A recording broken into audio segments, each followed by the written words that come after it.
Hello friends, good afternoon everyone. So today's webinar is on impact of Finance Act 2020 on taxation of ESOPs. We have our speaker and presenter Naveen Vatto. He is a DGM of R&D department at Tax and Publications. Over to you, Mr. Naveen. Please start the webinar. So is everyone online? Can you all hear us? Yeah, thanks, Abhinay. So, hi everyone. I am CA Naveen Wadhwa. A very good afternoon. I'll be your host for today's webinar on impact of Finance Act 2020 on taxation of ESOP. So, before I begin, I would like to explain you about Taxman.com and the Taxman group of companies. So, Taxman is a leading publisher on tax and corporate laws in India. So, besides printing of law publications, we also maintain an online database on various taxation and the corporate laws, including income tax, international taxation, GST, company and SEBI laws, IBC, FEMA banking, NBFC, competition laws, accounts audit, Indian acts and rules. So this online research platform we maintain, this is one of the largest and the most accurate online database. This research platform is in fact used by the revenue and by the judicial authorities.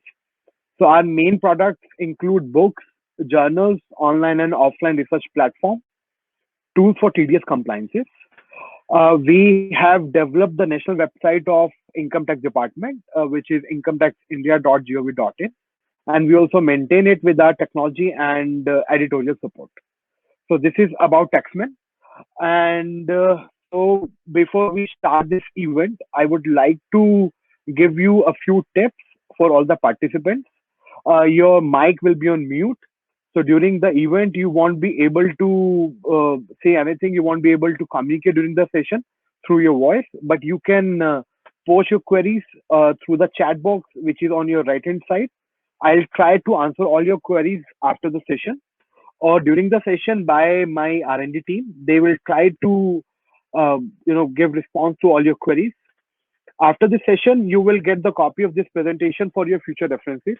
So during this event, you can concentrate on just interacting with me on whatever I'm saying. You can raise your query. You don't need to jot down anything. So this presentation, this event, I have divided into 6 parts.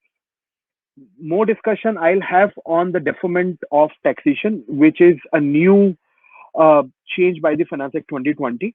So to understand, to get into that amendment, the impact of that amendment, it's mandatory for me to discuss about the other things about the ESOPs.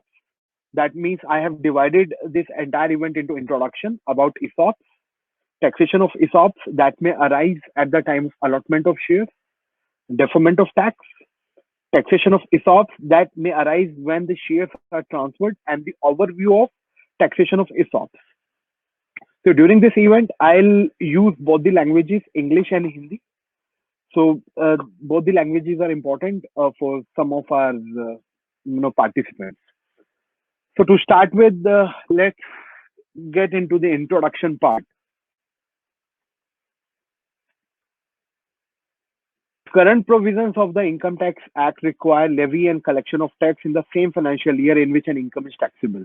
अगर हम लोग section 4 को देखें और rather हमारे जितने भी sections है, चार्जिंग सेक्शंस हैं, उन सब में एक चीज बड़ी कॉमन है कि जो इनकम आपकी जिस ईयर में आप अर्न कर रहे हैं उसी साल में उस इनकम पे आप पे टैक्स भी लगता है और उसी इनकम पे टैक्स भी पे करना होता है.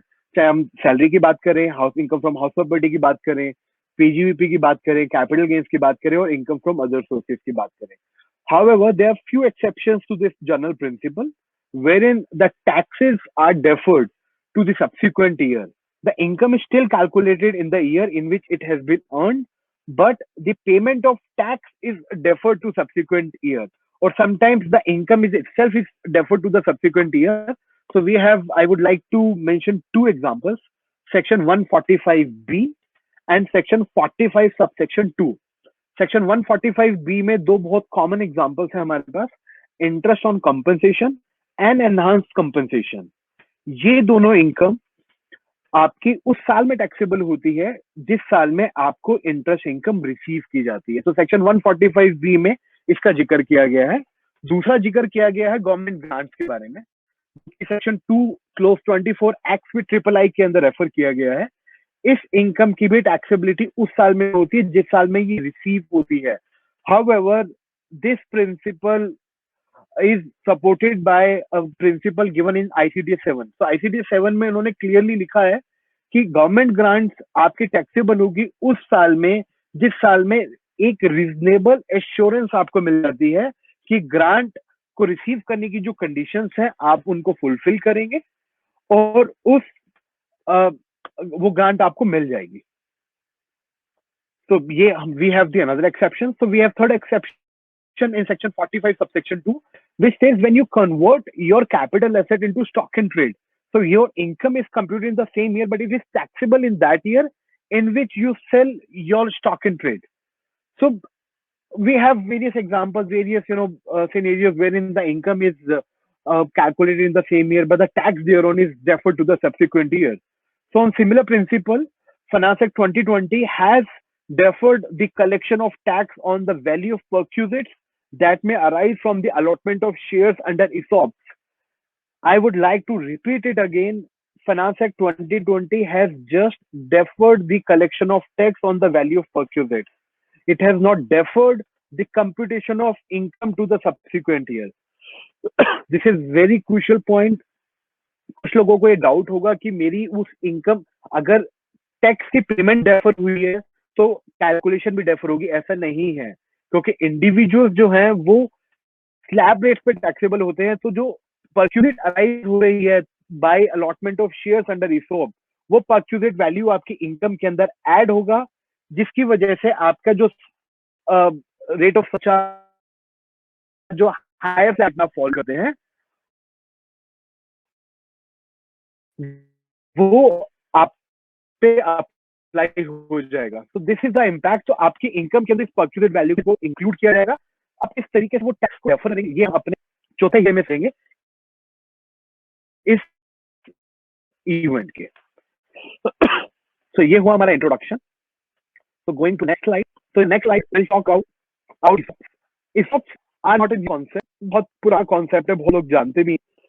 But I'd like to give a brief about the ESOP those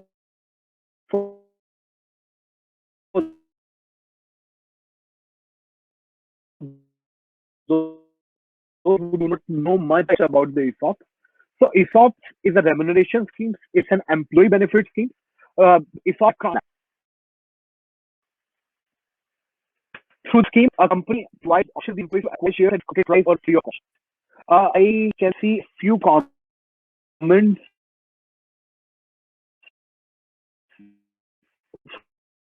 from the participant. The voice is not clear. Savin, can you hear me? Yes, Naveen, actually, Mr. Naveen, we can't hear you clearly. Can you just check your internet connection, please? Please repeat your last slide. The participant, the voice is not clear. Okay, but the internet connection is working fine.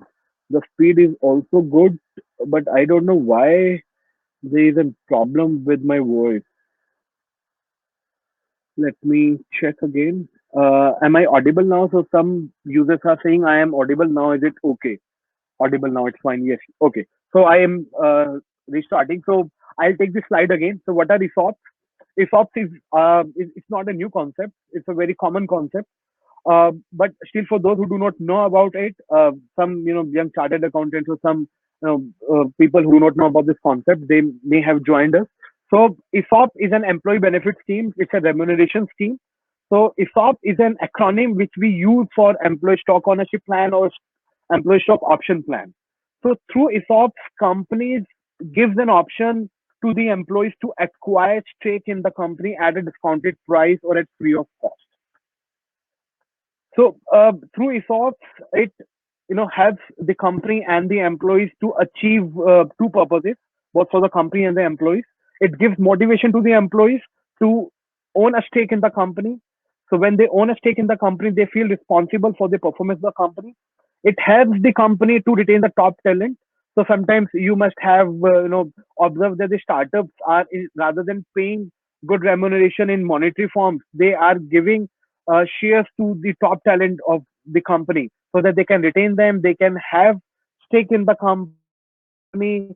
They can ensure longevity of these employees. So this is how the ESOP works. So in ESOPs, we have multiple stages, which we'll get to know in subsequent slides. So in the next slide, so the companies, when provide an option to the employees to acquire ESOP, the prices are generally predetermined. There is always a waiting period. So once that waiting period is over, sometimes we call it vesting period as well. So when that vesting period is over, after the vesting date, the employees can acquire the shares. So basically there are 5 stages. As you can see in the next slide, the grant of options, vesting of option, exercising the options, allotment of shares, and transfer of shares. So there are basically 5 stages. In the first 3 stages of grant of options, vesting of option and exercising the options, इसमें कोई tax implication नहीं होता है. जो tax implication arise होता है वो allotment of share और ट्रांसफर ऑफ शेयर्स के टाइम पे अराइज होता है. तो हम स्टार्टिंग के 3 स्टेजेस के बारे में डिस्कशन नहीं करेंगे इस इवेंट में, क्योंकि इस इवेंट का जो पर्पस था वो पर्पस सिर्फ और सिर्फ फाइनेंस एक्ट 2020 का टैक्सेशन ऑफ इसॉप पे क्या इम्पैक्ट है जिसके बारे में हम लोग डिस्कशन करेंगे. तो will start with directly with allotment of share. तो जब कंपनीज शेयर अलॉट करती हैं to the employees, when I say allotment, granting of option के बाद एक्सरसाइज किया जाता है ऑप्शन को, एक्सरसाइज करने के बाद शेयर्स अलॉट होते हैं. तो till the shares are actually allotted कोई टैक्सेबल इवेंट नहीं होता. चाहे आपने ऑप्शन एक्सरसाइज किया हो in the month of March, लेकिन आपको शेयर अलॉट अगर अप्रैल मंथ में हुए हैं, तो आपका जो टैक्सेबल इवेंट होगा, जो आपकी टैक्सेबल परक्यूजेट्स अराइज होंगी, वो अप्रैल मंथ में अराइज होंगी. तो वो उसी प्रीवियस ईयर में टैक्सेबल होंगी जिसमें आपको शेयर्स अलॉट किए गए हैं. तो शेयर्स जब आपको अलॉट किए जाते हैं, तो परक्यूजेट वैल्यू जो होती है वो बेसिकली डिफरेंस होती है fair market value of the share and the amount actually recovered from the employee. So the differential amount is treated as a taxable value of perquisite. And when the same shares are transferred, either by way of buyback of shares or through online transfer or through offline transfer or through liquidation or any way. तो जो transfer की definition में जितने भी scenarios cover हैं, उन scenarios में जब मैं अपने शेयर्स को ट्रांसफर करता हूं, उस केस में जो मेरा कैपिटल गेन अराइज होगा, वो कैपिटल गेन मेरे हाथ में, एम्प्लॉय के हाथ में टैक्सेबल होगा. हम लोग जैसा कि मैं चैट बॉक्स पे देख सकता हूँ, कुछ लोगों को इस बात की क्यूरियोसिटी है कि एफएमवी किस दिन पे कंसीडर किया जाएगा, कैसे कैलकुलेट किया जाएगा. ये हम लोग आने वाले स्लाइड्स में हम लोग डिस्कस कर रहे हैं.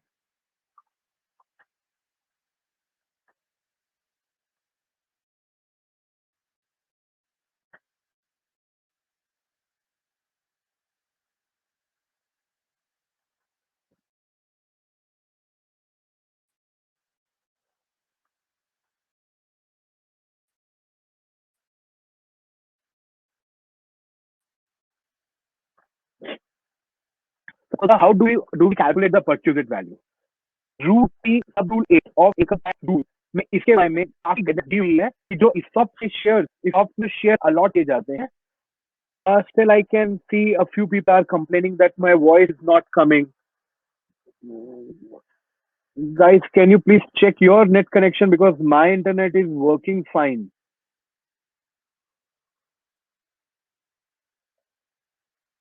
So few people are also saying voice is clear. So rule 3 sub rule 8 contain provisions for calculation of the fair market value of the shares allotted under ESOP. So ये shares listed भी हो सकते हैं, unlisted भी हो सकते हैं. इन दोनों की गाइडेंस रूल 3 सब रूल 8 के अंदर अवेलेबल है. माइंडेड आप लोगों को कुछ आइडिया, कुछ लोगों को ये कंफ्यूजन भी हो सकता है कि जो 11 यूए और 11 यूडबल ए के अंदर फेयर मार्केट वैल्यू निकालने के जो प्रिंसिपल्स है उनको भी यूज किया जा सकता है. Answer is no. इन रूल्स के अंदर जो प्रोविजन है फेयर मार्केट वैल्यू निकालने के लिए, वो सेक्शन 56(2)(x) या VII बी के लिए यूज किए जाते हैं. सेक्शन 17(2)(vi) में परक्यूजिट वैल्यू निकालने के लिए वी ऑलवेज यूज रूल 3 सब रूल 8। इस रूल के अंदर लिस्टेड शेयर्स और अनलिस्टेड शेयर्स की वैल्यूएशन के लेके पूरी गाइडेंस है। So in case of listed shares, self-assessment is sufficient.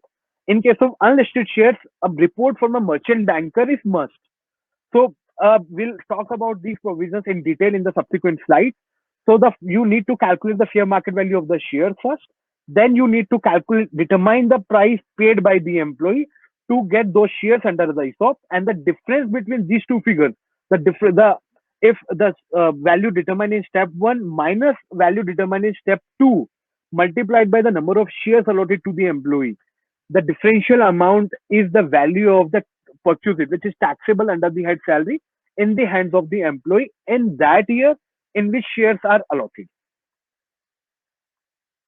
So now moving to the next screen, how we determine the fair market value of the listed share.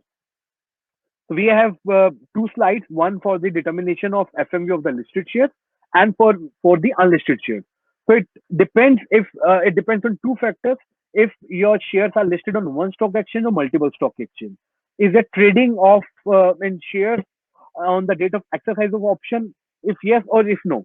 So we have four scenarios. So if your shares are listed on stock exchange, then we take the opening and the closing price of the shares on the date of exercising of the option. If there is no trading on the date on which the option is exercised, then we see the closing price of the shares on a date which is closest to the date of exercising of the ESOP. So let's take an example.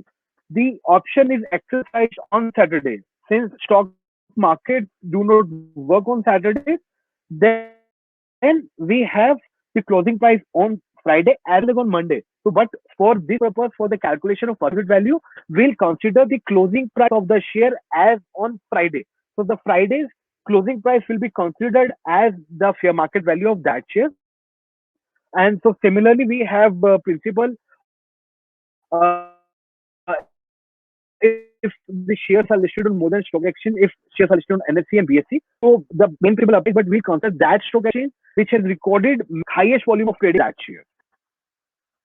So now coming to the unlisted shares, I can see a participant has even asked how to calculate the fair market value of unlisted shares. So in case of fair market unlisted shares, we have two options. Option number one, you ask the merchant banker to calculate the value of those unlisted shares on the date of exercising of ESOP. तो जिस दिन ESOP exercise हुए हैं, example के लिए अगर 1 दिसंबर को ESOP exercise किए गए हैं, तो उस दिन पे मर्चेंट बैंकर को आप बोल सकते हैं मुझे मेरी फेयर मार्केट वैल्यू निकाल के दीजिए, या फिर अगर आपके लिए वो पॉसिबल नहीं है तो आप कोई एक ऐसी डेट चूज कर सकते हैं जो कि 1 दिसंबर से 180 दिन के अंदर अंदर होनी चाहिए. उस it should be earlier than the date of exercise. तो आप मर्चेंट अगेन दोनों सिनेरियो में, ऑप्शन 1 एंड ऑप्शन 2 दोनों सिनेरियो में आप मर्चेंट बैंकर से ही रिपोर्ट लेनी थी. So now moving to the next slide, deduction of tax. ये सारा डिस्कशन इसलिए इंपॉर्टेंट है क्योंकि जो फाइनेंस एक्ट 2020 में जो चेंजेस किए गए हैं उन पॉइंट्स को, उनकी इम्प्लीकेशन समझने के लिए it's really important for you to understand the basic provision first. So ये perquisite value it becomes part of your salary income, and that salary income is considered by your employer for calculation and deduction of tax, and that tax is deducted under section 192. So your salary includes the value of perquisite arising from allotment of shares.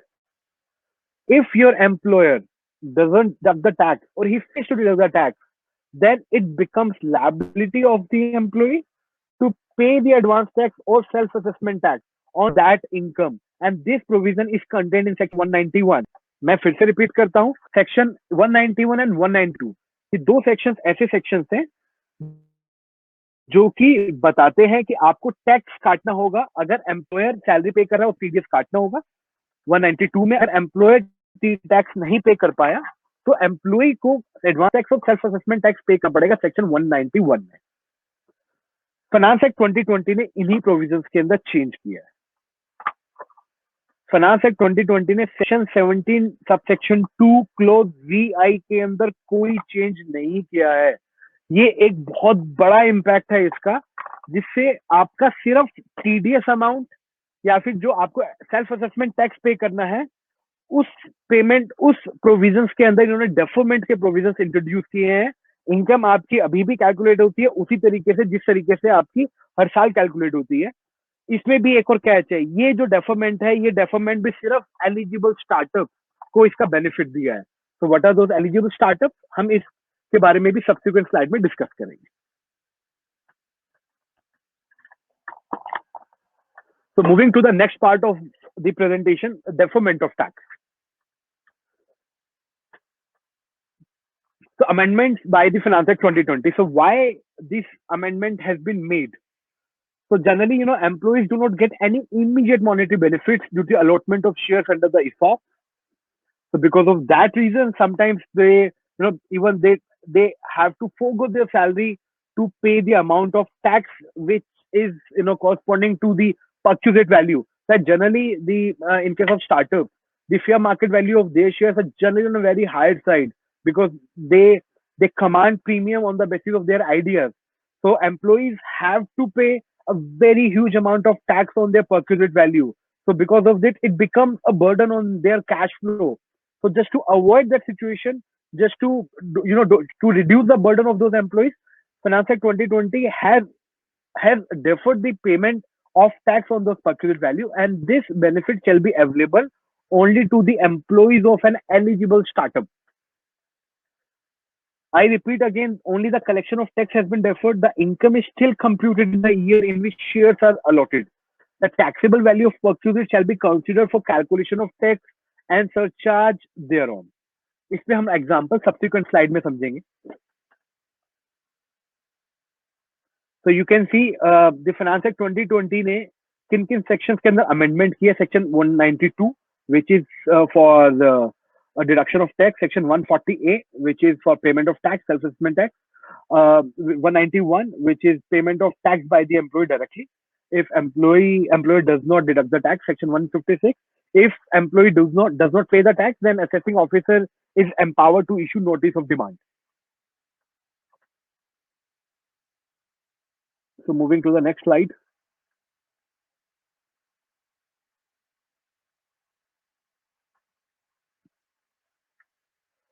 So who can avail the benefit of the change in provisions, the deferment of tax? As I mentioned, only an eligible startup can claim the benefit of deferred tax. So who is eligible startup? So this eligible startup, so there are few conditions to it. The startup should be incorporated as a company or LLP. Since in case of ESOP, the condition of LLP does not come into light. So it should be a company. It should be incorporated between these two dates, 1st April 2016 and 31st March 2021. It should be into eligible business. Then the eligible business is they are into some innovation or development or improvement of product. So this definition is mentioned in section 80 IAC as well as the notification issued by DPIIT. So the total turnover of the company should not exceed 100 crores. So before that, there was a mismatch in that turnover limit. Section 80 IAC mentioned 25 CR, but DPIIT notification mentioned 100 CR. So now the threshold limit in both these provisions are same. So now the turnover of the company should not exceed 100 CR. It should hold a certificate of eligible business from the Interministerial Board of Certification. So if you are an eligible startup, then you can claim the benefit of this provision. As far as I know, a few weeks back, there was an article in a newspaper that says, as of now, there are hardly 250 startups which have been, recognized by the Interministerial Board for ATIC. So that means the benefit of this deferment of tax shall be available to hardly 250 companies. So if you are a registered startup, but you're not an eligible startup under section 80 IAC, then you still have to deduct the tax in the same fashion you have been doing it, right? So you may not get the benefit of this change in section 192, 191. So in India, as of now, we have more than 30,000 startups. But the benefit of this change in the provision will be available only to hardly 250 or 300 startups. Khair, anyways, since we all are chartered accountants, so it's mandatory for us to understand the provision so that you can guide your client. So deferment of TDS. So how the tax should be deferred? Section 192 simply says the tax corresponding to the value of perquisite should be paid within 14 days from the happening of any of the following events. So it says if there is an expiry of 48 months from the end of the assessment year in which shares are allotted under ESOP, from the date of assessee ceases to be employee of the organization, from the date of sale of shares allotted under ESOP. अगर इन तीनों में से कोई भी एक ऐसा event हो जाता है तो उसके 14 दिनों के अंदर अंदर एम्प्लॉयर को टैक्स काट के जमा करना होगा गवर्नमेंट सेंटर गवर्नमेंट के पास. वो 3 इवेंट कौन कौन से हैं? 48 महीने हो जाए उस असेसमेंट ईयर के एंड से जिस असेसमेंट में शेयर अलॉट किए गए हैं, या फिर एम्प्लॉई ऑर्गेनाइजेशन से रिजाइन कर देता है या फिर उसकी रिटायरमेंट हो जाती है, या फिर एम्प्लॉय उन शेयर्स को जो कि उसको इसॉप में अलॉट किए गए हैं या ट्रांसफर किए गए हैं वो उनको ट्रांसफर कर देता है, उनको बेच देता है. ये जो टैक्स कैलकुलेट होगा, ये टैक्स कैलकुलेट होगा उस रेट पे जो कि एप्लीकेबल था उन सालों में जिस साल में आपको शेयर्स अलॉट किए गए. So just take an example, अगर 2018 2020-21 में शेयर्स अलॉट किए गए हैं लेकिन वो 4 साल तक एम्प्लॉय ने ना रिजाइन किया, ना ही left the organisation, neither he sold दो शेयर, वो 4 साल तक कंपनी के साथ कंटिन्यू करता है. तो 4 सालों के बाद जब उस पर टैक्स कितना काटना है, कितना गवर्नमेंट के बाद डिपॉजिट करना है, वो टैक्स निकालने के लिए असेसमेंट 2020-21 के ही टैक्स को कंसिडर करना होगा. So now to the next slide. For deferment of TDS. Since we don't have much time, so I am not giving this example. You will be getting this presentation PPT for your references, so you can actually see how we have calculated the tax. But I'll quickly explain the principle. How are we calculating the tax? And one more thing, some of you may think that this example is not strictly in accordance with the provisions of the Companies Act. Yes, for simplicity, we didn't follow the Companies Act while drafting this example. So how do we calculate the tax to be deferred? Income tax में इसको लेके कोई guidance नहीं है, ना ही finance act में, ना ही किसी अदर प्रोविजन में. ये टैक्स को कैसे डेफर करना है? 2 प्रिंसिपल्स हो सकते थे. एक प्रिंसिपल कि मैं अपनी करंट ईयर की इनकम में परक्यूजिट इनकम को इंक्लूड ना करूं और मैं इस इनकम को उस साल की इनकम में इंक्लूड करूं जिस साल की इनकम, जिस साल में मेरी टैक्स पे करने की लायबिलिटी अराइज हो रही है. This could be the principal number 1.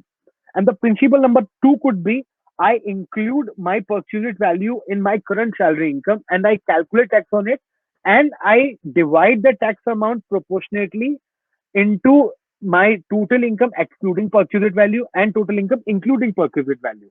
So that principle is more logical, and the reason behind taking this principle is we do not have any amendment in section 17 subsection 2 clause BI. मैं हिंदी में इस दोनों principles को दोबारा से explain करता हूं मैं. तो प्रिंसिपल नंबर 1 सेज कि आप अपनी इनकम को जिस साल में इनकम अराइज हो रही है, जिस साल में शेयर अलॉट हो रहे हैं, उस साल आप इसको कंसीडर ही मत करें. उस साल की इनकम आप इसको कंसीडर करें जिस साल आपको इस पे टैक्स की लायबिलिटी पे करके अराइज हो रही है. This is principle number 1. Principle number 2, I calculate tax on my total income including perquisite income. Then I calculate the proportionate income tax liability that would be payable on the total income excluding the perquisite value. So these are 2 principles, but we'll go with principle number 2, and the reason is very simple. In absence of any amendment in section 17 clause 2 VI, this principle is more logical because the government does not want that the calculation of tax should be impacted by deferment of payment of tax. So it means if your income is 50 lakh rupees, salary income 50 lakh rupees without including the perquisite value, and the perquisite value is 60 lakh rupees, then your total income becomes 110 lakhs, means 1 crore and 10 lakhs. So now the surcharge would be applicable in your scenario. It will be calculated on your total income 1 crore and 10 lakh rupees. Then on that amount you calculate the proportionate tax amount which is corresponding to 50 lakh rupees. Otherwise आप पे higher surcharge शायद नहीं लगता अगर आप खाली 50 लाख की income या लेस देन 1 करोड़ की इनकम होती. Since after including the percentage value आपकी टोटल इनकम 1 करोड़ से एक्सीड हो गई है, then you are shifted to the above bracket of higher surcharge. So this is the impact of this amendment. So in this example, so taking that example, so we have calculated the amount of tax to be paid in the year in which shares are allotted, and in that year in which the taxes have to be paid. And so in one of the event which I mentioned in previous slide, so you can refer this PPT to understand so what are those scenarios. आपको किस तरीके से tax calculate करना है. So moving to the next slide. So what are the consequences of failure to deduct tax? इसमें अगर tax नहीं काटा जाता तो इसमें जो 201 के अंदर इंटरेस्ट की लायबिलिटी आती है, 271C के अंदर पेनल्टीज आती है, प्रोसिक्यूशन 276 भी आती है, वो तो कंटिन्यू रहेंगी. इन केस एम्प्लॉयर टैक्स नहीं काटता है लेकिन एम्प्लॉई वो टैक्स डिपॉजिट कर देता है, तो कुछ कुछ कॉन्सिक्वेंसेज को अवॉइड किया जा सकता है. But to avoid those consequences, employee will have to file a certificate form number 26A from a chartered accountant, and it has to be submitted electronically.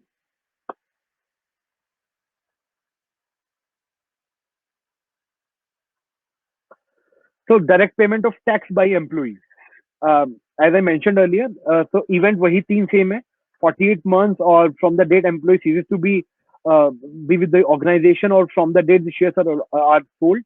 So in any of these events, taxes have to be paid within 14 days. So the same provision which we have in section 192. So moving to the next slide. So direct payment of tax by employees. ये payment of tax कैसे पे करना पड़ेगा, या जैसे section 140A के अंदर जब मुझे अपना सेल्फ असेसमेंट टैक्स निकालना है, एज्यूमिंग कि मुझे डेफरमेंट करना है, तो वो मैं टैक्स कैसे निकालूंगा. तो I will use the same formula जो कि हम लोगों ने अभी प्रीवियस स्लाइड्स के अंदर देखा. मैं एक फिगर को निकालूंगा, अपनी टोटल टैक्स लायबिलिटी को निकालने के बाद वो फिगर उसमें से माइनस करूंगा, और जो रिमेनिंग अमाउंट होगा मेरा, उसको मैं सेल्फ असेसमेंट टैक्स की फॉर्म में पे करूंगा. So let's understand this table. So I calculate my gross tax liability. Thereafter, I reduce the AMT credit, relief under section 89, all the foreign tax credit under section 90 or 90A or 91. Then the net figure is net tax liability.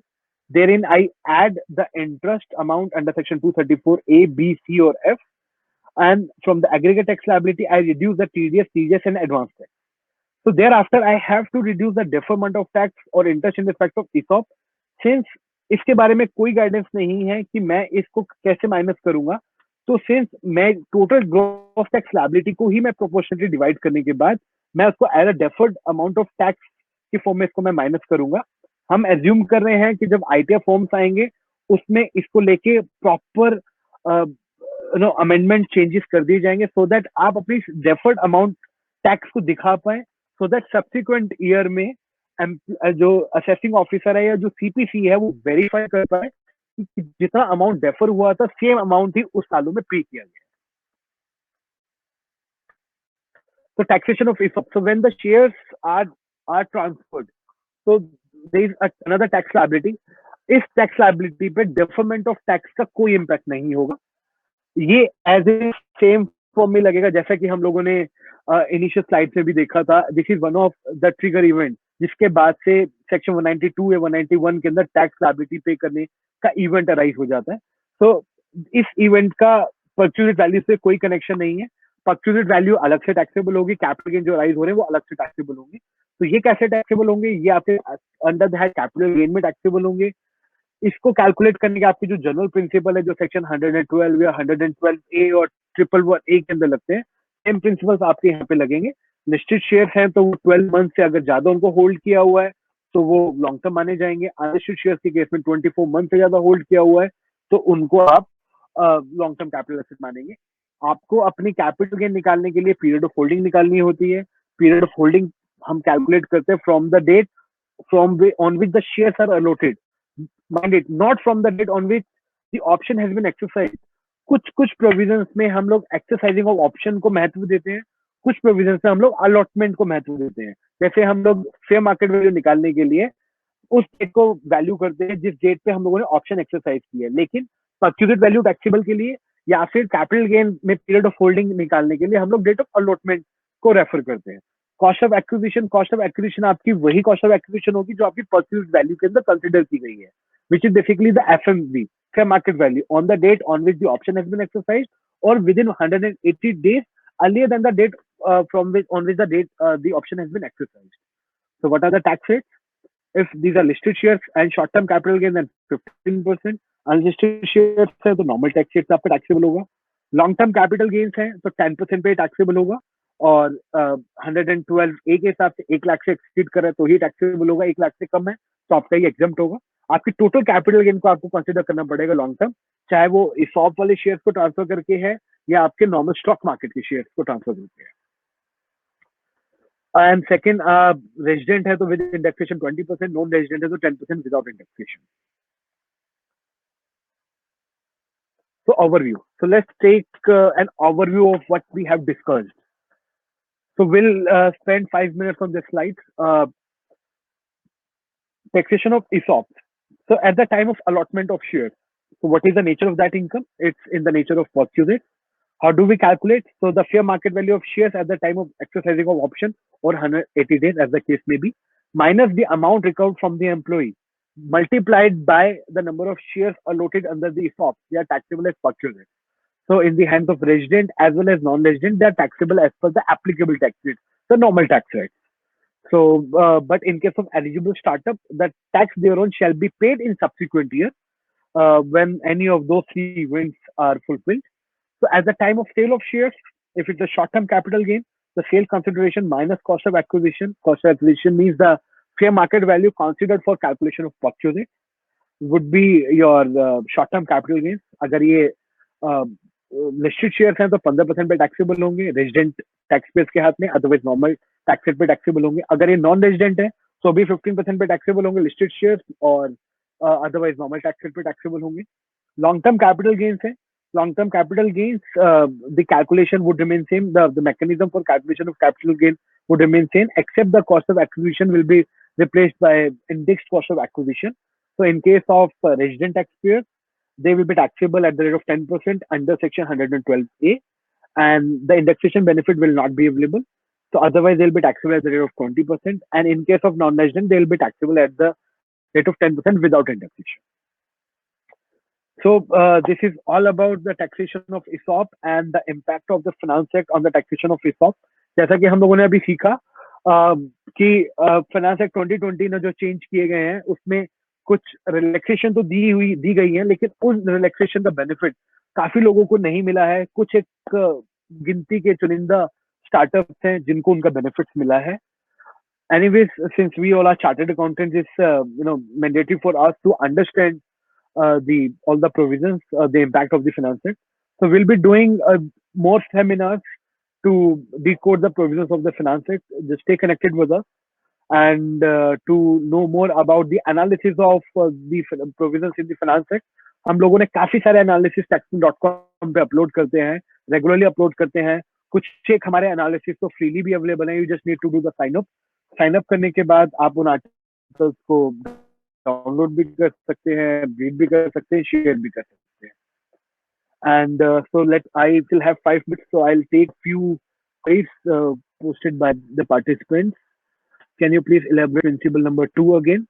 So Mr. Shrikar, if you refer this PPT, you will get the copy of this PPT. So what we have mentioned that you calculate the tax on your total income, including your salary income and the perquisite value. So just take an example. Your total income is 1,000 rupees, and that includes perquisite value of 100 rupees. So on your total income of 1,000 rupees, the total tax amount is 100 rupees. Then you divide that 100 rupees into your total income, including perquisite value and excluding perquisite value. As we have assumed that the 100 rupees is the value of your perquisite, then we'll take a proportionate amount. That means 90 rupees will be your total tax liability, which has to be paid in the current year, and the remaining 10 rupees shall be deferred to the subsequent year in which the one of the event is occurred.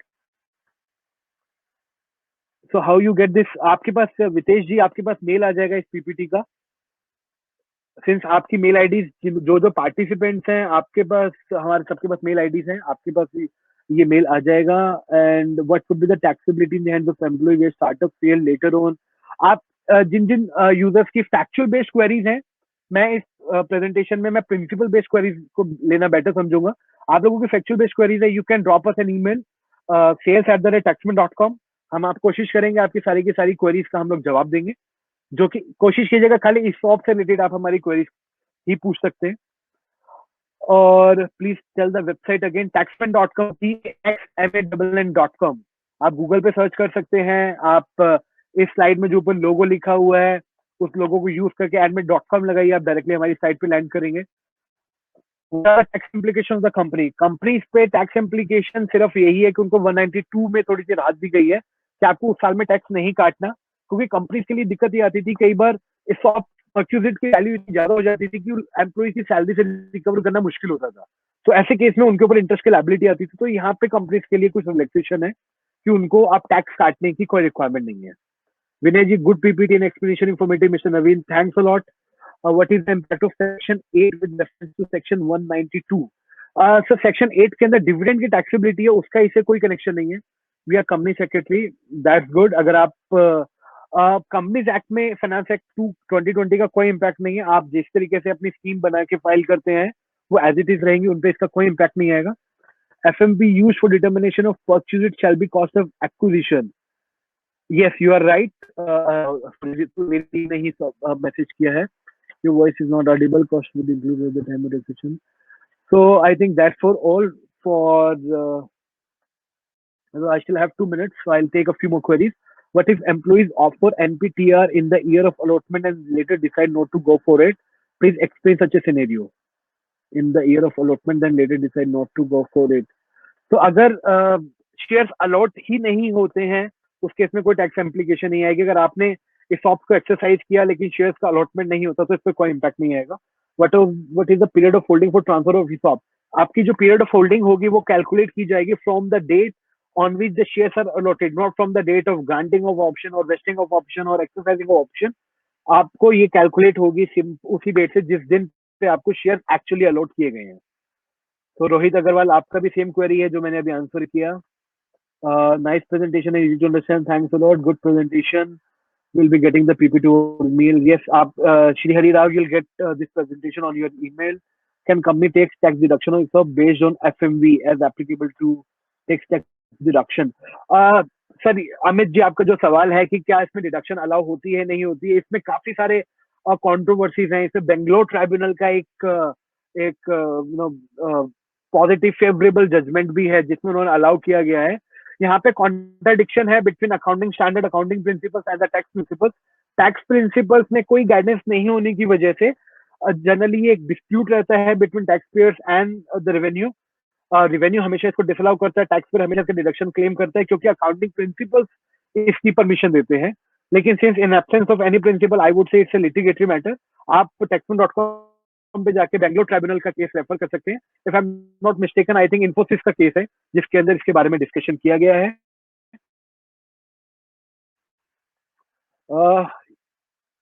Thanks a lot.